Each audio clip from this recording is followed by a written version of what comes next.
Hello nurses, ਅੱਜ ਅਸੀਂ ਕਰਾਂਗੇ topic acid and base. NCLEX RN point of view ਦੇ ਵੱਲੋਂ ਵੀ ਇਹ ਜਿਹੜਾ ਟੌਪਿਕ ਉਹ ਕਾਫੀ ਜ਼ਿਆਦਾ ਇੰਪੋਰਟੈਂਟ ਹੈ, ਕਿਉਂਕਿ ਇਹਦੇ ਉੱਤੇ ਤੁਹਾਨੂੰ ਐਗਜ਼ਾਮ ਦੇ ਵਿੱਚ ਕੀਤਾ ਜਾਂਦਾ ਟੈਸਟ। ਪਲੱਸ ਐਂਡ ਦੇ ਵਿੱਚ ਆਪਾਂ ਕਰਾਂਗੇ numericals related to acid and base. So ਅਗਰ ਆਪਾਂ ਐਸਿਡ ਐਂਡ ਬੇਸ ਦੀ ਗੱਲ ਕਰੀਏ, ਐਸਿਡ ਐਂਡ ਬੇਸਿਸ ਜਿਹੜੇ ਹੈਗੇ ਸਾਡੀ ਬੋਡੀ ਦੇ ਲਈ ਕਾਫੀ ਜ਼ਿਆਦਾ ਇੰਪੋਰਟੈਂਟ ਹੈ। ਸਪੈਸੀਫਿਕਲੀ ਜਿਹੜੇ ਐਸਿਡ ਐਂਡ ਬੇਸਿਸ ਆ ਉਹ ਆਪਣੀ ਬੋਡੀ 'ਚ ਮੇਨਟੇਨ ਕਰਦੇ ਆ ਹੋਮਿਓਸਟੇਸਿਸ।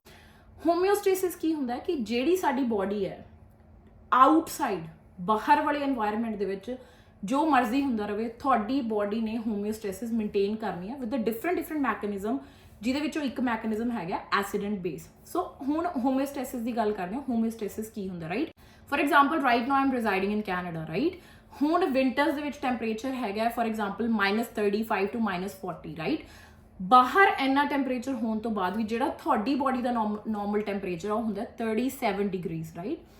ਦੂਜੇ ਪਾਸੇ ਅਗਰ ਆਪਾਂ ਐਗਜ਼ਾਮਪਲ ਲਈਏ ਸਮਰਸ ਦੇ ਵਿੱਚ ਮੰਨ ਲਓ 35 ਹੋ ਗਿਆ, 40 ਡਿਗਰੀ ਹੋ ਗਿਆ, ਹਨਾ, ਸਟਿਲ ਜਿਹੜੀ ਸਾਡੀ ਬੋਡੀ ਦਾ ਟੈਂਪਰੇਚਰ ਹੈ ਉਹ ਹੈਗਾ 37 ਡਿਗਰੀਜ਼। ਤੁਸੀਂ ਐਦਾਂ ਕਦੀ ਨਹੀਂ ਹੁੰਦਾ ਕਿ ਜਦੋਂ ਬਾਹਰ ਬਰਫ਼ ਪੈ ਰਹੀ ਹੈ ਕਿ ਤੁਹਾਡੀ ਬੋਡੀ ਜੰਮ ਜਾਂਦੀ ਹੈ ਤੇ ਤੁਹਾਡੀ ਬੋਡੀ ਬਰਫ਼ ਬਣ ਜਾਂਦੀ ਹੈ। ਐਦਾਂ ਨਹੀਂ ਹੁੰਦਾ ਕਿ ਜਦੋਂ ਬਾਹਰ ਗਰਮੀ ਪੈ ਰਹੀ ਹੈ ਤਾਂ ਤੁਸੀਂ ਮੈਲਟ ਹੋ ਜਾਂਦੇ ਹੋ, right? So that is known as homeostasis. And homeostasis ਦੇ ਵਿੱਚ ਕਾਫੀ ਸਾਰਾ ਜਿਹੜਾ ਰੋਲ ਪਲੇ ਕਰਦੇ ਹੋ ਸਾਡੇ ਐਸਿਡ ਐਂਡ ਬੇਸਿਸ ਵੀ ਕਰਦੇ ਨੇ।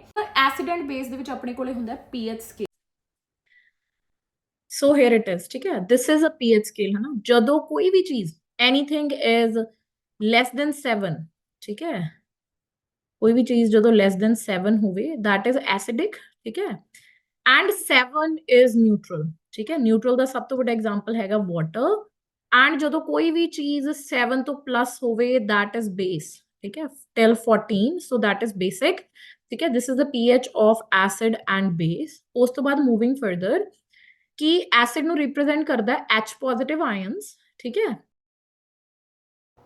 ਬੇਸ ਨੂੰ ਰਿਪਰੈਜ਼ੈਂਟ ਕਰਦਾ ਬਾਈਕਾਰਬੋਨੇਟ ਆਇਨ, ਦਿਸ ਵਨ। ਹੁਣ ਐਸਿਡ ਐਂਡ ਬੇਸ ਨੂੰ ਮੇਨਟੇਨ ਕਰਨ ਦੇ ਵਿੱਚ ਸਾਡੀ ਬੋਡੀ ਦੇ ਵਿੱਚ ਦੋ ਆਰਗਨਸ ਬਹੁਤ ਹੀ ਜ਼ਿਆਦਾ ਰਿਸਪੌਂਸਿਬਲ ਨੇ। The first organ is lung and the second organ is kidney, ਠੀਕ ਹੈ? ਇਹ ਦੋਨੋਂ ਹੀ ਆਰਗਨ ਐਸਿਡ ਤੇ ਬੇਸ ਨੂੰ ਬੈਲੈਂਸ ਕਰਦੇ ਨੇ। Before starting these topics I will give you very big tip. ਇਹ ਟਿਪ ਤੁਹਾਡੇ ਲਈ ਐਨਕਲੈਕਸ ਆਰਐਨ ਦੇ ਐਗਜ਼ਾਮ ਦੇ ਵਿੱਚ ਵੀ ਬਹੁਤ ਜ਼ਿਆਦਾ ਹੈਲਪਫੁਲ ਹੋਣ ਵਾਲਾ ਹੈ। ਸੋ ਮੇਰੇ ਸਟੂਡੈਂਟਸ ਨੂੰ ਮੈਂ ਹਮੇਸ਼ਾ ਇਹੀ ਰਿਕਮੈਂਡ ਕਰਦੀ ਹੁੰਦੀ ਹਾਂ ਕਿ ਤੁਸੀਂ ਕਦੀ ਵੀ ਦੋ ਚੀਜ਼ਾਂ ਫॉर एग्जांपल ਆਪਾਂ ਕਰਾਂਗੇ ਰੈਸਪੀਰੇਟਰੀ ਐਸਿਡੋਸਿਸ ਐਂਡ ਰੈਸਪੀਰੇਟਰੀ ਐਲਕਲੋਸਿਸ। ਤੁਹਾਨੂੰ ਰੈਸਪੀਰੇਟਰੀ ਐਸਿਡੋਸਿਸ ਤੇ ਰੈਸਪੀਰੇਟਰੀ ਐਲਕਲੋਸਿਸ ਦੋਨੋਂ ਚੀਜ਼ਾਂ ਯਾਦ ਕਰਨ ਦੀ ਜ਼ਰੂਰਤ ਨਹੀਂ ਹੈਗੀ। ਇੱਕ ਚੀਜ਼ ਯਾਦ ਕਰ ਲਓ, ਚਾਹੇ ਰੈਸਪੀਰੇਟਰੀ ਐਸਿਡੋਸਿਸ ਕਰ ਲਓ ਚਾਹੇ ਐਲਕਲੋਸਿਸ ਕਰ ਲਓ। ਦੂਜੀ ਚੀਜ਼ ਤੁਸੀਂ ਸੋਚਣਾ ਕਿ ਠੀਕ ਹੈ ਇਹਦੇ ਤੋਂ ਵਾਈਸ ਵਰਸਾ ਆ। If you are getting for example ਤੁਸੀਂ ਰੈਸਪੀਰੇਟਰੀ ਐਸਿਡੋਸਿਸ ਯਾਦ ਕਰ ਲਿਆ, ਰਾਈਟ? ਐਗਜ਼ਾਮ ਦੇ ਵਿੱਚ ਅਗਰ ਤੁਹਾਨੂੰ ਰੈਸਪੀਰੇਟਰੀ ਐਸਿਡੋਸਿਸ ਆ ਗਿਆ then you will be sure about your answer, right? ਕਿ ਇਹੀ ਆਂਸਰ ਹੈ, ਮੈਂ ਇਹੀ ਪੜ੍ਹਿਆ ਸੀ। ਬਟ ਅਗਰ ਬਾਈ ਚਾਂਸ ਤੁਹਾਨੂੰ ਰੈਸਪੀਰੇਟਰੀ ਐਲਕਲੋਸਿਸ ਆਉਂਦਾ ਤਾਂ ਤੁਸੀਂ ਕਨਫਿਊਜ਼ ਨਹੀਂ ਹੋਵੋਗੇ। ਤੁਸੀਂ ਸੋਚੋਗੇ ਠੀਕ ਹੈ ਮੈਂ ਐਸਿਡੋਸਿਸ ਕੀਤਾ ਸੀਗਾ। ਯੂ ਵਿਲ ਟੇਕ ਫਿਊ ਸੈਕਿੰਡਸ ਤੇ ਤੁਸੀਂ ਸੋਚੋਗੇ ਐਸਿਡ ਦਾ ਐਗਜ਼ੈਕਟਲੀ ਓਪੋਜ਼ਿਟ ਆਂਸਰ ਹੈ and it will be really helpful for you, ਕਿਉਂਕਿ ਤੁਸੀਂ ਆਪਣੇ ਆਂਸਰ ਨੂੰ ਲੈ ਕੇ 100% ਸ਼ੋਰ ਹੋਵੋਗੇ ਕਿ ਠੀਕ ਹੈ ਮੇਰਾ ਇਹੀ ਆਂਸਰ ਹੈ। But on the another hand ਅਗਰ ਤੁਸੀਂ ਦੋਨੋਂ ਹੀ ਚੀਜ਼ਾਂ ਨੂੰ ਯਾਦ ਕਰਕੇ ਜਾਂਦੇ ਹੋ ਤਾਂ ਆਫ ਕੋਰਸ ਤੁਸੀਂ ਐਗਜ਼ਾਮ ਦੇ ਵਿੱਚ ਜਾ ਕੇ ਭੁੱਲ ਜਾਓਗੇ ਕਿ ਮੈਂ ਐਸਿਡ ਦੇ ਵਿੱਚ ਇਹ ਚੀਜ਼ ਯਾਦ ਕੀਤੀ ਸੀ ਕਿ ਬੇਸ ਦੇ ਵਿੱਚ ਯਾਦ ਕੀਤੀ ਸੀ, right? So I hope so this tip will help you a lot for your exam ਕਿ you just need to remember only one thing. So ਸਭ ਤੋਂ ਪਹਿਲਾਂ ਆਪਾਂ ਸਟਾਰਟ ਕਰਦੇ ਹਾਂ ਰੈਸਪੀਰੇਟਰੀ ਐਸਿਡੋਸਿਸ ਤੋਂ। ਹੁਣ again you guys just need to remember only one point. ਸਿਰਫ ਤੇ ਸਿਰਫ ਤੁਸੀਂ ਇੱਕ ਪੁਆਇੰਟ ਯਾਦ ਕਰਨਾ ਹੈ। ਅੱਗੇ ਤੋਂ ਅੱਗੇ ਤੁਸੀਂ ਮਾਈਂਡ ਮੈਪ ਬਣਾਉਂਦੇ ਚਲੇ ਜਾਣਾ ਹੈ। ਸਭ ਤੋਂ ਪਹਿਲਾਂ CO2 is an acidic gas। Carbon dioxide ਇੱਕ ਐਸਿਡਿਕ ਗੈਸ ਹੈ, ਠੀਕ ਹੈ? ਸੋ ਇੱਥੋਂ ਹੀ ਸਾਰਾ ਟੌਪਿਕ ਜਿਹੜਾ ਹੈਗਾ ਆਪਾਂ ਵਾਈਂਡ ਅਪ ਕਰ ਦੇਣਾ ਸਿਰਫ ਤੇ ਸਿਰਫ ਇੱਕ ਪੁਆਇੰਟ ਦੇ ਵਿੱਚ। ਅਗਰ ਕਾਰਬਨ ਡਾਈਆਕਸਾਈਡ ਐਸਿਡਿਕ ਗੈਸ ਹੈ, ਜਦੋਂ ਇੱਕ ਪੇਸ਼ੈਂਟ ਬਹੁਤ ਹੀ ਜ਼ਿਆਦਾ ਕਾਰਬਨ ਡਾਈਆਕਸਾਈਡ ਅੰਦਰ ਰਿਟੇਨ ਕਰ ਰਿਹਾ ਉਦੋਂ ਕੀ ਹੋਊਗਾ ਪੇਸ਼ੈਂਟ ਨੂੰ? Respiratory acidosis. Very important.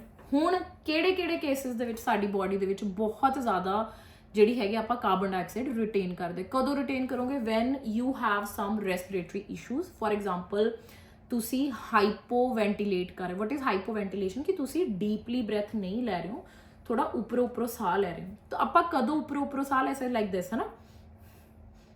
You are not breathing properly. ਕਿਹੜੀ ਕੰਡੀਸ਼ਨ ਦੇ ਵਿੱਚ ਤੁਸੀਂ ਹਾਈਪੋਵੈਂਟੀਲੇਟ ਕਰਦੇ ਹੋ, ਜਿਵੇਂ ਕਿ ਆਪਾਂ ਨੂੰ ਕੋਈ ਲੰਗਸ ਦੇ ਵਿੱਚ ਆਬਸਟਰਕਸ਼ਨ ਹੋ ਗਿਆ, ਫੋਰ ਐਗਜ਼ਾਮਪਲ ਨਿਮੋਨੀਆ ਦੇ ਵਿੱਚ ਕੀ ਹੁੰਦਾ, ਤੁਹਾਡੇ ਐਲਵੀਓਲਰ ਸੈਕਸ ਦੇ ਵਿੱਚ ਬਹੁਤ ਜ਼ਿਆਦਾ ਪਸ ਭਰ ਜਾਂਦੀ ਹੈ। ਅਗਰ ਤੁਹਾਡੇ ਐਲਵੀਓਲਰ ਸੈਕਸ ਦੇ ਵਿੱਚ ਬਹੁਤ ਜ਼ਿਆਦਾ ਪਸ ਭਰੀ ਹੋ, ਤੁਸੀਂ ਸਾਹ ਨਹੀਂ ਲੈ ਪਾਓਗੇ ਪ੍ਰੋਪਰਲੀ, ਹੈ ਨਾ, ਤੁਸੀਂ ਐਕਸੇਲ ਨਹੀਂ ਕਰ ਪਾਓਗੇ ਕਾਰਬਨ ਡਾਈਆਕਸਾਈਡ ਨੂੰ, ਐਂਡ ਤੁਹਾਡੇ ਲੰਗਸ ਦੇ ਵਿੱਚ ਬਹੁਤ ਹੀ ਜ਼ਿਆਦਾ ਕਾਰਬਨ ਡਾਈਆਕਸਾਈਡ ਭਰ ਜਾਣੀ ਹੈ। ਤੁਹਾਨੂੰ ਹੋ ਗਿਆ ਐਸਥਮਾ ਦੇ ਵਿੱਚ ਵੀ ਪੇਸ਼ੈਂਟ ਜਿਹੜਾ ਹੈਗਾ ਪ੍ਰੋਪਰਲੀ ਸਾਹ ਨਹੀਂ ਲੈ ਪਾਉਂਦਾ, ਕਿਉਂਕਿ ਉਹਦੇ ਵਿੱਚ ਕੀ ਹੋ ਜਾਂਦਾ, ਜਿਹੜੇ ਤੁਹਾਡੇ ਬ੍ਰੌਂਕੀਓਲਸ ਨੇ ਉਹ ਬਹੁਤ ਜ਼ਿਆਦਾ ਨੈਰੋ ਹੋ ਜਾਂਦੇ ਆ, ਤੁਹਾਨੂੰ ਸਾਹ ਲੈਣ ਦੀ ਕੈਪੈਸਿਟੀ ਜਿਹੜੀ ਹੈਗੀ ਉਹ ਡਿਕਰੀਜ਼ ਹੋ ਜਾਂਦੀ ਹੈ।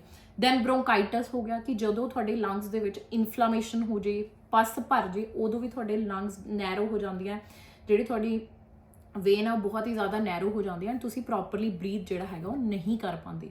ਸੋ ਜਦੋਂ ਆਪਾਂ ਹਾਈਪੋਵੈਂਟੀਲੇਟ ਕਰਦੇ ਹਾਂ ਕਿਸੇ ਵੀ ਕੰਡੀਸ਼ਨ ਦੇ ਵਿੱਚ, ਕਿਸੇ ਵੀ ਰੈਸਪੀਰੇਟਰੀ ਡਿਜ਼ੀਜ਼ ਕੰਡੀਸ਼ਨ ਦੇ ਵਿੱਚ, ਉਦੋਂ ਕੀ ਹੁੰਦਾ ਹੈ, ਰੈਸਪੀਰੇਟਰੀ ਐਸਿਡੋਸਿਸ, ਕਿਉਂਕਿ ਤੁਸੀਂ ਕਾਰਬਨ ਡਾਈਆਕਸਾਈਡ ਬਾਹਰ ਨਹੀਂ ਕੱਢ ਪਾਉਂਦੇ, ਐਂਡ ਬਹੁਤ ਜ਼ਿਆਦਾ ਕਾਰਬਨ ਡਾਈਆਕਸਾਈਡ ਜਿਹੜੀ ਹੈਗੀ ਤੁਹਾਡੇ ਲੰਗਸ ਦੇ ਵਿੱਚ ਰਹਿ ਜਾਂਦੀ ਹੈ, and CO2 is an acidic gas. ਠੀਕ ਹੈ, this is very easy I guess. ਠੀਕ ਹੈ ਨਾ, ਬਹੁਤ ਸੌਖਾ ਹੈ ਇਹ ਟੌਪਿਕ। ਤੇ ਅਗਰ ਹੁਣ ਦੇਖੋ ਕਾਰਬਨ ਡਾਈਆਕਸਾਈਡ ਅਗਰ ਕਿਸੇ ਦੇ ਲੰਗਸ ਦੇ ਵਿੱਚ ਬਹੁਤ ਜ਼ਿਆਦਾ, ਤਾਂ ਅਫਕੋਰਸ ਤੁਸੀਂ ਉਹਨੂੰ ਕੀ ਦੋਗੇ, ਕਾਰਬਨ ਡਾਈਆਕਸਾਈਡ ਅਗਰ ਜ਼ਿਆਦਾ ਤੁਸੀਂ ਕੀ ਦੋਗੇ, you will give oxygen to the patient. ਤੁਸੀਂ ਪੇਸ਼ੈਂਟ ਨੂੰ ਕਹੋਗੇ ਕਿ ਡੀਪ ਬ੍ਰੈਥ, ਮਤਲਬ ਲੰਬੇ ਸਾਹ, if it is possible for the patient, ਅਗਰ ਉਹ ਲੈ ਸਕਦਾ ਆ, ਡੀਪ ਜਿਹੜੇ ਹੈਗੇ ਆ ਸਾਹ ਲਵੇ, ਲੰਬੇ ਤੇ ਡੀਪ ਸਾਹ ਜਿਹੜੇ ਹੈਗਾ ਪੇਸ਼ੈਂਟ ਲਵੇ, ਉਹਨੂੰ ਕਿਹਾ ਜਾਂਦਾ ਹੈ ਕਸ਼ਮੋਲ ਰੈਸਪੀਰੇਸ਼ਨਸ, ਤਾਂ ਕਿ ਆਪਾਂ ਆਪਣੀ ਬੋਡੀ ਦੇ ਵਿੱਚੋਂ ਬਹੁਤ ਜ਼ਿਆਦਾ ਕਾਰਬਨ ਡਾਈਆਕਸਾਈਡ ਨੂੰ ਬਾਹਰ ਕੱਢੀਏ ਤੇ ਬਹੁਤ ਜ਼ਿਆਦਾ ਆਕਸੀਜਨ ਜਿਹੜੀ ਹੈਗੀ ਉਹਨੂੰ ਅੰਦਰ ਲੈ ਕੇ ਆ ਸਕੇ। ਔਰ we can also provide oxygen to the patient, ਹੈ ਨਾ। ਜਦੋਂ ਤੁਹਾਡੀ ਬੋਡੀ ਦੇ ਵਿੱਚ ਕਾਰਬਨ ਡਾਈਆਕਸਾਈਡ ਜ਼ਿਆਦਾ ਹੋਗੀ ਤਾਂ ਤੁਸੀਂ ਪੇਸ਼ੈਂਟ ਨੂੰ ਆਫਕੋਰਸ ਆਕਸੀਜਨ ਹੀ ਦੋਗੇ। ਸੋ ਜਦੋਂ ਸਾਨੂੰ ਕਿਸੇ ਡਿਜ਼ੀਜ਼ ਕੰਡੀਸ਼ਨ ਦੇ ਪਿੱਛੇ ਬੇਸ ਹੀ ਸਮਝ ਆ ਗਿਆ ਕਿ what is happening actually in the disease, ਤਾਂ ਤੁਸੀਂ ਈਜ਼ੀਲੀ ਇੰਟਰਵੈਂਸ਼ਨ ਜਿਹੜੀਆਂ ਹੈਗੀਆਂ ਉਹ ਪ੍ਰੋਵਾਈਡ ਕਰ ਸਕਦੇ ਹੋ। So we can give patient oxygen. ਤਾਂ ਆਪਾਂ ਕੀ ਦੇਣਾ ਪੇਸ਼ੈਂਟ ਨੂੰ, ਆਕਸੀਜਨ ਪ੍ਰੋਵਾਈਡ ਕਰਨੀ ਹੈ। ਠੀਕ ਹੈ, ਦੈਨ ਉਸ ਤੋਂ ਬਾਅਦ ਆਪਾਂ ਗੱਲ ਕਰੀਏ ਮੂਵਿੰਗ ਫਰਦਰ ਕਿ ਆਪਾਂ ਪੇਸ਼ੈਂਟ ਨੂੰ ਹੋਰ ਕੀ ਕਰ ਸਕਦੇ ਹਾਂ। We can give semi Fowler or high Fowler position to the patient. Semi Fowler ਤੇ ਹਾਈ ਫਾਉਲਰ ਦੇਣ ਦਾ ਕੀ ਬੈਨੀਫਿਟ, ਦੇਖੋ ਜਦੋਂ ਵੈਨ ਵੀ ਆਰ ਲਾਈਂਗ, ਹੈ ਨਾ, ਜਦੋਂ ਆਪਾਂ ਐਵੇਂ ਫਲੈਟ ਪਏ ਹੁੰਦੇ, ਜਿਹੜਾ ਸਾਡਾ ਲੰਗਸ ਦਾ ਸਰਫੇਸ ਏਰੀਆ ਹੋ ਜਾਂਦਾ ਡਿਕਰੀਜ਼, ਹੈ ਨਾ। ਜਦੋਂ ਤੁਸੀਂ ਐਵੇਂ ਬੈਠਦੇ ਹੋ, ਜਦੋਂ ਆਪਾਂ ਬੈਠਦੇ ਹਾਂ ਆਪਣੇ ਲੰਗਸ ਦਾ ਸਰਫੇਸ ਏਰੀਆ ਇਨਕਰੀਜ਼ ਹੋ ਜਾਂਦਾ। ਤਾਂ ਜਦੋਂ ਫਿਰ ਅਗੇਨ ਨੇਚਰ ਕੀ ਕਹਿੰਦੇ ਕਿ ਮੈਂ ਸਾਰਿਆਂ ਨੂੰ ਬਰਾਬਰ ਰੱਖਣਾ, ਜਦੋਂ ਤੁਹਾਡੇ ਲੰਗ ਦਾ ਸਰਫੇਸ ਏਰੀਆ ਇਨਕਰੀਜ਼ ਹੋਊਗਾ, ਅਫਕੋਰਸ ਬਾਹਰੋਂ ਜ਼ਿਆਦਾ ਆਕਸੀਜਨ ਜਿਹੜੀ ਹੈਗੀ ਉਹ ਤੁਹਾਡੇ ਲੰਗਸ ਦੇ ਵਿੱਚ ਭਰੇਗੀ। ਠੀਕ ਹੈ, so this is about respiratory acidosis. So respiratory acidosis ਦੇ ਵਿੱਚ ਕੀ ਹੁੰਦਾ ਹੈ, CO2 is an acidic gas. ਜ਼ਿਆਦਾ ਕਾਰਬਨ ਡਾਈਆਕਸਾਈਡ ਤੁਹਾਡੇ ਲੰਗਸ ਦੇ ਵਿੱਚ ਭਰ ਜਾਂਦੀ ਹੈ ਤਾਂ ਤੁਸੀਂ ਟ੍ਰੀਟਮੈਂਟ ਕੀ ਦੋਗੇ, you will give oxygen or semi Fowler or high Fowler position to the patient, as simple as that, ਹੈ ਨਾ। ਹੁਣ ਆਪਾਂ ਗੱਲ ਕਰਦੇ ਹਾਂ ਰੈਸਪੀਰੇਟਰੀ ਐਲਕੀਲੋਸਿਸ ਦੀ। ਅਫਕੋਰਸ ਰੈਸਪੀਰੇਟਰੀ ਐਲਕੀਲੋਸਿਸ, ਜਿਵੇਂ ਕਿ ਮੈਂ ਟਿਪ ਦਿੱਤਾ ਹੈ, ਤੁਸੀਂ ਬਿਲਕੁਲ ਉਹਦੇ ਤੋਂ ਆਪੋਜ਼ਿਟ ਜਾਂਦੇ ਹੋ। ਠੀਕ ਹੈ, ਰੈਸਪੀਰੇਟਰੀ ਐਸਿਡੋਸਿਸ ਤੋਂ, ਦੈਟ ਇਜ਼ ਕਿ ਉਹਦੇ ਵਿੱਚ ਪੇਸ਼ੈਂਟ ਦੀ ਬੋਡੀ ਦੇ ਵਿੱਚ ਕੀ ਹੋ ਜਾਂਦਾ ਹੈ, ਬਹੁਤ ਜ਼ਿਆਦਾ ਆਕਸੀਜਨ ਜਦੋਂ ਭਰਨੀ ਸ਼ੁਰੂ ਹੋ ਜਾਂਦੀ ਹੈ, that is known as respiratory alkalosis।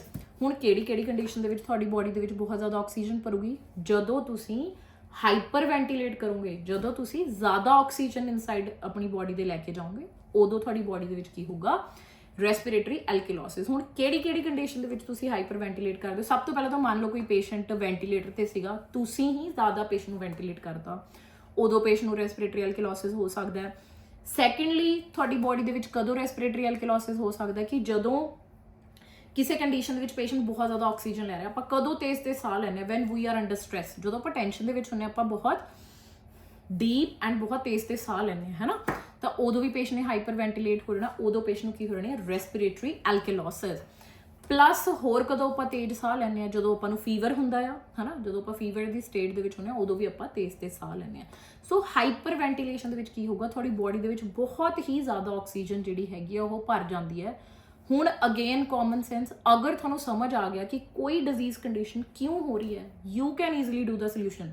ਹੁਣ ਤੁਹਾਡੇ ਲੰਗਸ ਦੇ ਵਿੱਚ ਬਹੁਤ ਜ਼ਿਆਦਾ ਆਕਸੀਜਨ ਭਰੀ ਹੋਈ ਹੈ, ਨਾਓ ਵਟ ਵਿਲ ਯੂ ਡੂ ਨੈਕਸਟ, ਤੁਸੀਂ ਆਕਸੀਜਨ ਨੂੰ ਬਾਹਰ ਕਰੋਗੇ ਤਾਂ ਕਿ ਜ਼ਿਆਦਾ ਕਾਰਬਨ ਡਾਈਆਕਸਾਈਡ ਅੰਦਰ ਆਵੇ। How can you take more carbon dioxide inside your lungs, ਤੁਸੀਂ ਕੀ ਕਰਨਾ, ਇੱਕ ਬੈਗ ਲੈਣਾ, ਪੇਪਰ ਬੈਗ ਦੇ ਵਿੱਚ ਬਲੋ ਕਰਨਾ ਹੈ। ਆਪਾਂ ਹਮੇਸ਼ਾ ਕੀ ਐਕਸੇਲ ਕਰਦੇ ਹਾਂ, ਕਾਰਬਨ ਡਾਈਆਕਸਾਈਡ। ਤੁਸੀਂ ਪੇਪਰ ਬੈਗ ਦੇ ਵਿੱਚ ਕਾਰਬਨ ਡਾਈਆਕਸਾਈਡ ਨੂੰ ਐਕਸੇਲ ਕਰੋਗੇ। Imagine this is a paper bag and you gonna ਤੁਸੀਂ ਇਹਦੇ ਵਿੱਚ ਬਲੋ ਕੀਤਾ ਐਂਡ ਇੱਥੋਂ ਹੀ ਇਨਹੇਲ ਕਰਨਾ ਹੈ again.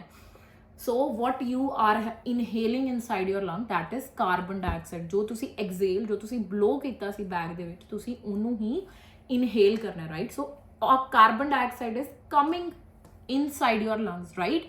So this is and respiratory alkalosis। Now whatever you think is easy, ਚਾਹੇ respiratory acidosis ਯਾਦ ਕਰ ਲਓ, ਚਾਹੇ alkalosis ਯਾਦ ਕਰ ਲਓ, it is your choice।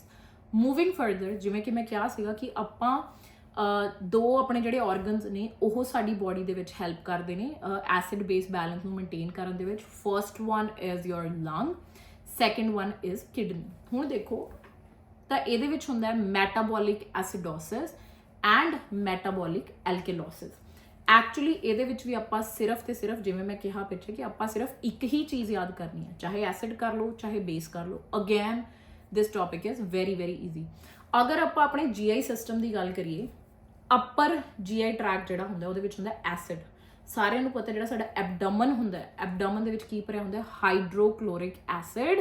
ਤੁਸੀਂ ਜਦੋਂ ਵੀ ਕੁਝ ਖਾਂਦੇ ਹੋ, ਰਾਈਟ ਅਵੇ ਜਿਹੜੀ ਚੀਜ਼ ਹੈ ਉਹ ਐਸਿਡ ਦੇ ਨਾਲ ਮਿਕਸ ਹੁੰਦੀ ਹੈ, ਰਾਈਟ। ਜਿਹੜਾ ਆਪਣਾ ਇੰਟੈਸਟਾਈਨ ਹੁੰਦਾ ਉਹਦੇ ਵਿੱਚ ਹੁੰਦਾ ਬੇਸ, ਐਲਕਲੋਸ ਜਿਹੜਾ ਹੈਗਾ ਉਹ ਭਰਿਆ ਹੁੰਦਾ ਹੈ ਨਾ। So I will first start with metabolic alkalosis ਤੋਂ ਮੈਂ ਸ਼ੁਰੂ ਕਰੂੰਗੀ। So again you have to just take one point and ਉਸ ਤੋਂ ਅੱਗੇ ਆਪਾਂ ਮਾਈਂਡ ਮੈਪ ਬਣਾਉਂਦੇ ਚਲੇ ਜਾਵਾਂਗੇ ਤੇ ਸਾਰਾ ਟੌਪਿਕ ਜਿਹੜਾ ਹੈਗਾ ਉਹ ਹੋ ਜਾਏਗਾ ਕਵਰ। ਸਭ ਤੋਂ ਪਹਿਲਾਂ ਆਪਾਂ ਗੱਲ ਕਰਦੇ ਹਾਂ ਕਿ ਆਪਣੇ ਐਬਡੋਮਨ ਦੀ। ਜਿਵੇਂ ਮੈਂ ਕਿਹਾ ਕਿ ਸਾਡੇ ਢਿੱਡ ਦੇ ਵਿੱਚ ਕੀ ਭਰਿਆ ਹੁੰਦਾ? ਐਸਿਡ। ਕਿਸੇ ਪੇਸ਼ੈਂਟ ਨੂੰ ਲੱਗੀਆਂ ਵੋਮਿਟਿੰਗਸ, ਠੀਕ ਹੈ। ਵੋਮਿਟਿੰਗ ਕਿੱਥੋਂ ਬਾਹਰ ਆਉਂਦੀ ਹੈ? ਤੁਹਾਡੇ ਢਿੱਡ ਚੋਂ, ਤੁਹਾਡੇ ਐਬਡੋਮਨ ਚੋਂ। ਜਦੋਂ ਤੁਸੀਂ ਵੋਮਿਟਿੰਗ ਕੀਤੀ, ਤੁਹਾਡੇ ਢਿੱਡ ਚੋਂ ਕੀ ਨਿਕਲ ਗਿਆ ਬਾਹਰ? ਐਸਿਡ। ਬਹੁਤ ਸਾਰਾ ਜਿਹੜਾ ਤੁਹਾਡੇ ਢਿੱਡ ਦੇ ਵਿੱਚ ਐਸਿਡ ਭਰਿਆ ਹੋਇਆ ਸੀ ਉਹ ਸਾਰਾ ਬਾਹਰ ਚਲੇ ਗਿਆ। ਪਿੱਛੇ ਕੀ ਬਚਿਆ ਤੁਹਾਡੀ ਬੋਡੀ ਦੇ ਵਿੱਚ? That is base, right. So that is metabolic alkalosis. ਜਦੋਂ ਤੁਹਾਡੀ ਬੋਡੀ ਦੇ ਵਿੱਚੋਂ ਐਸਿਡ, ਚਾਹੇ ਉਹ ਵੋਮਿਟਿੰਗ ਦੀ ਫਾਰਮ ਦੇ ਵਿੱਚ ਨਿਕਲ ਜਾਵੇ, ਚਾਹੇ ਤੁਸੀਂ GI ਸਕਸ਼ਨਿੰਗ ਜਦੋਂ ਕਰਦੇ ਆ ਉਦੋਂ ਵੀ ਆਪਾਂ ਬੋਡੀ ਚੋਂ ਐਸਿਡ ਹੀ ਬਾਹਰ ਕੱਢਦੇ ਆ, ਉਦੋਂ ਤੁਸੀਂ ਐਸਿਡ ਬਾਹਰ ਕੱਢਤਾ ਤਾਂ ਪਿੱਛੇ ਕੀ ਬਚਦਾ ਤੁਹਾਡੀ ਬੋਡੀ ਦੇ ਵਿੱਚ? Metabolic alkalosis, right. Moving further, ਅਗਰ ਕੋਈ ਵੀ ਚੀਜ਼, ਹੁਣ ਮੈਟਾਬੋਲਿਕ ਐਲਕਲੋਸਿਸ ਤਾਂ ਇਹ ਹੋ ਗਿਆ ਵੈਰੀ ਸਿੰਪਲ, ਜਦੋਂ ਐਸਿਡ ਬਾਹਰ ਗਿਆ ਪਿੱਛੇ ਬੇਸ ਬਚ ਗਿਆ, ਸੋ ਮੈਟਾਬੋਲਿਕ ਐਲਕਲੋਸਿਸ। ਹੁਣ ਅਗਰ ਆਪਾਂ ਗੱਲ ਕਰੀਏ, ਜਿਵੇਂ ਮੈਂ ਪਹਿਲਾਂ ਡਿਸਕਸ ਕੀਤਾ ਸੀਗਾ ਕਿ ਸਾਡੀ ਇੰਟੈਸਟਾਈਨ ਦੇ ਵਿੱਚ ਕੀ ਹੁੰਦਾ? ਬੇਸ। ਜਦੋਂ ਕੋਈ ਵੀ ਚੀਜ਼ ਤੁਹਾਡੇ ਇੰਟੈਸਟਾਈਨ ਚੋਂ ਬਾਹਰ ਜਾਏ, ਇੰਟੈਸਟਾਈਨ ਤੋਂ ਬਾਹਰ ਕਿੱਥੋਂ ਜਾਂਦੀ ਹੈ? From your anus. That is ਜਦੋਂ ਤੁਸੀਂ ਸਟੂਲ ਪਾਸ ਕਰਦੇ ਹੋ, ਲੋਟ ਆਫ ਬੇਸਿਸ ਜਿਹੜੇ ਹੈਗੇ ਉਹ ਬਾਹਰ ਚਲੇ ਜਾਣੇ ਆ, ਠੀਕ ਹੈ। ਚਾਹੇ ਤੁਹਾਡੀ ਇਲੀਓਸਟਮੀ ਹੋਈ ਹੋਵੇ, that is also in the ileum region, that is in the intestine region. ਜਾਂ ਫਿਰ ਜਦੋਂ ਤੁਸੀਂ ਐਂਟੈਰਿਕ ਡਰੇਨੇਜ ਕਰਦੇ ਹੋ, ਇਲੀਓਸਟਮੀ ਹੋ ਗਿਆ, ਕੋਲੋਸਟਮੀ ਹੋ ਗਿਆ, ਲਾਈਕ ਉਦੋਂ ਵੀ ਤੁਹਾਡੇ ਜਿਹੜਾ ਹੈਗਾ ਇੰਟੈਸਟਾਈਨ ਚੋਂ ਜਿਹੜਾ ਹੈਗਾ ਵੇਸਟ ਉਹ ਬਾਹਰ ਜਾਂਦਾ ਹੈ, ਠੀਕ ਹੈ। ਤਾਂ ਜਦੋਂ ਤੁਹਾਡੇ ਇੰਟੈਸਟਾਈਨਲ ਬੇਸਿਸ ਬਾਹਰ ਚਲੇ ਗਏ, ਪਿੱਛੇ ਕੀ ਰਹਿ ਗਿਆ? That is acid.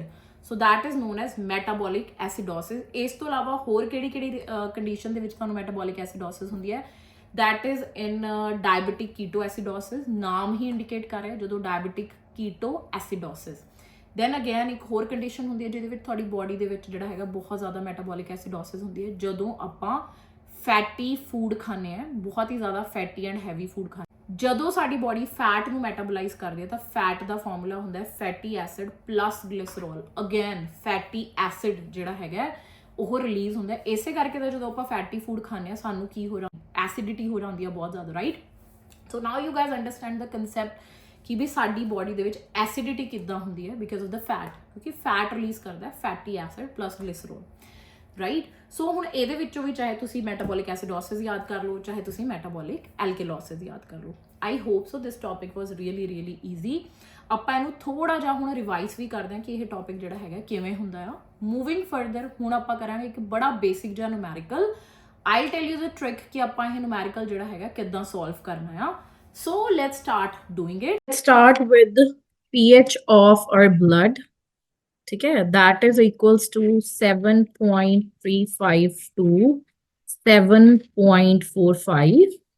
ठीक है, moving further, that is a partial pressure of carbon dioxide is 35 to 45 mm per Hg.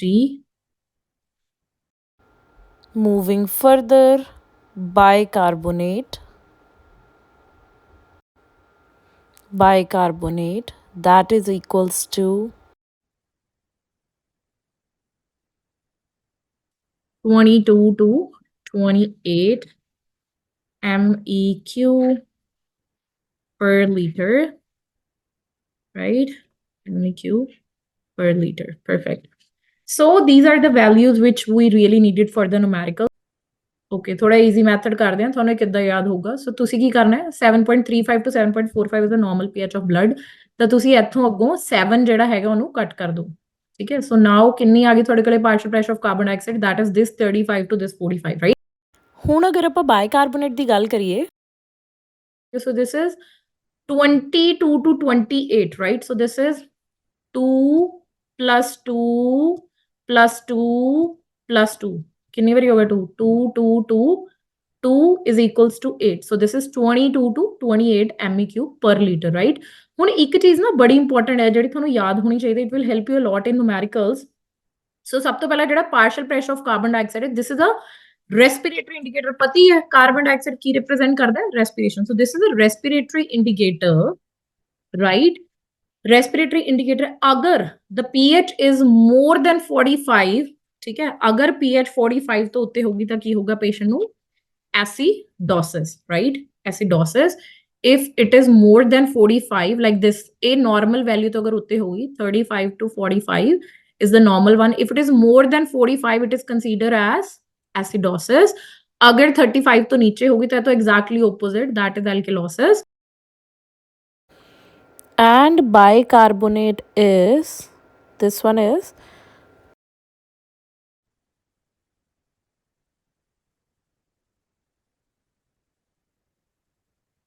this one is metabolic indicator right ਹੁਣ ਇਹ metabolic indicator ਹੈ plus alkalosis if it is more than 28 ठीक है इस value तो उत्ते अगर if it is more than 28 then it will represent what alkalosis right so let me give an example of one numerical ਆਪਾਂ ਇੱਥੇ ਇੱਕ numerical ਕਰਦੇ ਹਾਂ so that you guys will understand ਸਿਰਫ ਇਹੀ ਟੇਬਲ ਇਹ ਜਿਹੜਾ ਮੈਂ ਟੇਬਲ ਬਣਾਇਆ ਇਹਦੇ ਤੋਂ ਹੀ ਤੁਸੀਂ ਜਿਹੜਾ ਹੈਗਾ numerical ਉਹਨੂੰ solve ਕਰ ਸਕਦੇ ਹੋ so let me write down a question over here so let's start doing this numerical ਬੜਾ ਹੀ ਸੌਖਾ ਮੈਥਡ ਹੈ this is what I teach my students always ਕਿ ਆਪਾਂ ਇਹ ਵਾਲੇ ਕੁਐਸਚਨ ਨੂੰ ਕਿੱਦਾਂ ਸੋਲਵ ਕਰਨਾ ਹੈ very very easy method okay so let's start ਆਪਾਂ ਜਿਹੜਾ ਉੱਤੇ ਟੇਬਲ ਬਣਾਇਆ ਉਹਦੇ ਬੇਸਿਸ ਤੇ ਆਪਾਂ ਸਾਰਾ ਨੂਮੈਰੀਕਲ ਜਿਹੜਾ ਹੈਗਾ ਉਹਨੂੰ ਸੋਲਵ ਕਰਾਂਗੇ how much they are saying the pH is 7.55 right so pH is 7.55 partial pressure of carbon dioxide is 40 so bicarbonate is 35 right so ਸਭ ਤੋਂ ਪਹਿਲਾਂ ਆਪਾਂ ਇਹ ਦੇਖਦੇ ਹਾਂ pH is 7.55 so how much is the normal 7.35 to 7.45 right we have done this table ਅੱਛਾ ਆਪਾਂ ਇਸ ਟੇਬਲ ਦੇ ਵਿੱਚ ਦੇਖਿਆ ਸੀ ਕਿ ਅਗਰ ਕੋਈ ਵੀ ਚੀਜ਼ 7 ਤੋਂ ਨੀਚੇ ਆਉਂਦੀ ਹੈ ਰਾਈਟ 7.35 ਤੋਂ ਨੀਚੇ ਅਗਰ ਕੋਈ ਵੀ ਚੀਜ਼ ਆਉਂਦੀ ਹੈ तो एसिड रिप्रेजेंट कर दिया अगर कोई भी चीज 7.45 तो उत्ते जाती है so that thing represent what alkaline और बेस राइट सो ਇਹਦੇ ਵਿੱਚ ਕਿੰਨਾ ਕਿਹਾ ਉਹਨਾਂ ਨੇ 7.55 so it is toward which side this is toward basic side so this is what alkalosis right partial pressure of carbon dioxide is 40 right so 40 कितना 35 to 45 so this is normal so this one is normal right so bicarbonate is 35 35 मतलब normal कितना है 22 to 28 I told you already if it is more than 28 की होएगा alkalosis अगर 28 तो ज्यादा है तो what it is this is alkalosis so this one is what alkalosis right ਹੁਣ ਦੇਖੋ ਇਹ ਬੜਾ ਹੀ ਸਿੰਪਲ ਟੈਕਨੀਕ ਹੈ ਆਪਾਂ ਕੀ ਕਰਨਾ ਦੋ ਚੀਜ਼ਾਂ ਮਿਲ ਗਈਆਂ ਸੋ this is definitely what this is alkalosis ਜਿਹੜੀਆਂ ਦੋ ਚੀਜ਼ਾਂ ਮੈਚ ਕਰਦੀਆਂ ਪਈਆਂ ਨੇ that is alkalosis right ਹੁਣ HCO3 की the representative this is metabolic indicator right so this is what this one is metabolic alkalosis so what is the correct answer third answer is the right answer for this question okay I hope so this helped you a lot this is very easy okay this is how we guys can solve these kind of numericals so this is very very easy ਐਵੇਂ ਹੀ ਤੁਸੀਂ values change ਕਰਕੇ ਜਿਹੜਾ ਹੈਗਾ question ਉਹਨੂੰ ਕਰ ਸਕਦੇ ਹੋ ਜਿਵੇਂ ਕਿ let me do one more numerical like this so let's practice one more question ਉਹਦੇ ਚ ਕਹਿੰਦਾ ਪੇਸ਼ੈਂਟ ਦੀ ਜਿਹੜੀ ABG ਰਿਪੋਰਟ ਉਹ ਸ਼ੋ ਕਰਦੀ ਹੈ Patient ਦਾ pH ਹੈਗਾ 7.30 and partial pressure of carbon dioxide is 50. So bicarbonate is 25. If it is 7.30 matlab it is toward which side? Anything toward this side is acid. So this is what? This is acidosis, right? Okay, partial pressure of carbon dioxide is 50. Agar if it's 35 to 45, that is normal. Agar 45 to zyada, so what I wrote over here, it will represent acidosis. Agar ye 45 to zyada hai, ye represent kar raha hai acidosis. Okay. Bicarbonate is 25.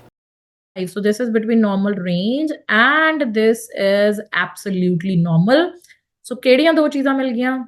Acidosis. Okay, ਜਿਹੜੀ ਚੀਜ਼ ਦੋ ਵਾਰੀ ਲਿਖੀ ਹੈ, that is the answer. And now this is what? This is partial pressure of carbon dioxide. So this is which indicator? This one is, this is what? This is respiratory acidosis. So this one is the correct answer, right? Right, this is how we guys gonna solve the questions. Very easy topic, acid and base. एक बारी फिर तो थोड़ा जिहा ਆਪਾਂ freshen up ਕਰ ਲੈਣ, like what we did, that is carbon dioxide, acid and base. ਉਹਦੇ ਲਈ ਸਿਰਫ ਤੁਸੀਂ ਇਹ ਚੀਜ਼ ਯਾਦ ਕਰਨੀ, whatever we have done till now, ਕਿ respiratory acidosis ਦੇ ਵਿੱਚ ਕੀ ਹੁੰਦਾ, CO2 ਦੀ ਵੈਲਿਊ ਜ਼ਿਆਦਾ ਹੋ ਜਾਂਦੀ ਹੈ। respiratory alkalosis ਦੇ ਵਿੱਚ ਕੀ ਹੁੰਦਾ, ਆਕਸੀਜਨ ਦੀ ਵੈਲਿਊ ਜ਼ਿਆਦਾ ਹੋ ਜਾਂਦੀ ਹੈ। metabolic alkalosis ਦੇ ਵਿੱਚ ਕੀ ਹੁੰਦਾ, ਐਬਡੋਮਨ ਦੇ ਵਿੱਚੋਂ ਕੁਝ ਬਾਹਰ ਜਾਂਦਾ ਹੈ। ਐਂਡ ਮੈਟਾਬੋਲਿਕ ਐਸਿਡੋਸਿਸ ਦੇ ਵਿੱਚ ਕੀ ਹੁੰਦਾ, ਕੋਈ ਵੀ ਚੀਜ਼ ਜਦੋਂ ਇੰਟੈਸਟਾਈਨ ਤੋਂ ਬਾਹਰ ਜਾਵੇ plus diabetic ketoacidosis plus any fatty food, these are the condition. ਠੀਕ ਹੈ, ਜਦੋਂ ਤੁਹਾਡੀ ਬੋਡੀ ਦੇ ਵਿੱਚ ਐਸਿਡੋਸ ਹੁੰਦਾ, ਕਿਉਂਕਿ ਫੈਟ ਦਾ ਫਾਰਮੂਲਾ ਕੀ ਹੈ, that is ਫੈਟ ਜਦੋਂ ਵੀ ਆਪਣੀ ਬੋਡੀ ਦੇ ਵਿੱਚ ਬ੍ਰੇਕਡਾਊਨ ਹੁੰਦੀ ਹੈ ਉਹ ਬਣਾਉਂਦੀ ਹੈ ਫੈਟੀ ਐਸਿਡ, ਮੈਟਾਬੋਲਾਈਜ਼ ਹੁੰਦੀ ਹੈ ਜਦੋਂ, ਪਲੱਸ glycosides, right? So ਕੀ ਹੈ ਇਹ fatty acid, right? So this is the whole chapter and ਸਿਰਫ ਤੇ ਸਿਰਫ ਇਹ ਚੀਜ਼ ਯਾਦ ਕਰਨੀ ਹੈ ਤੁਸੀਂ ਪੂਰੇ ਚੈਪਟਰ ਦੇ ਵਿੱਚ, and you guys need to remember just this thing. ਅਗਰ ਤੁਹਾਨੂੰ ਇਹ ਚੀਜ਼ ਪਤਾ ਹੈ then you guys can solve all the numericals also, right? I hope ਸੋ ਤੁਹਾਨੂੰ ਇਹ ਟੌਪਿਕ ਜਿਹੜਾ ਹੈਗਾ ਉਹ ਸਮਝ ਆਇਆ ਹੋਵੇਗਾ, ਐਸਿਡ ਐਂਡ ਬੇਸ। ਤੇ ਤੁਸੀਂ ਇਸ ਵੀਡੀਓ ਨੂੰ ਦੁਬਾਰਾ ਵੀ ਦੇਖ ਸਕਦੇ ਹੋ, it is worth the watch for classes. ਅਗਰ ਤੁਸੀਂ NCLEX ਆਰਐਨ ਦੀ ਪ੍ਰੈਪਰੇਸ਼ਨ ਕਰ ਰਹੇ ਹੋ, ਐਵੇਂ ਹੀ ਹਰ ਇੱਕ ਟੌਪਿਕ ਨੂੰ ਬਹੁਤ ਹੀ ਈਜ਼ੀ ਤਰੀਕੇ ਦੇ ਨਾਲ ਜਿਹੜਾ ਹੈਗਾ ਐਂਡ ਬੜੇ ਹੀ ਬੇਸਿਕ ਕਨਸੈਪਟ ਦੇ ਨਾਲ ਅਗਰ ਤੁਸੀਂ ਸਮਝਣਾ ਚਾਹੁੰਦੇ ਹੋ, ਤੁਸੀਂ ਕੰਟੈਕਟ ਕਰ ਸਕਦੇ ਹੋ Manroop nursing classes. So thank you so much for watching this video till then.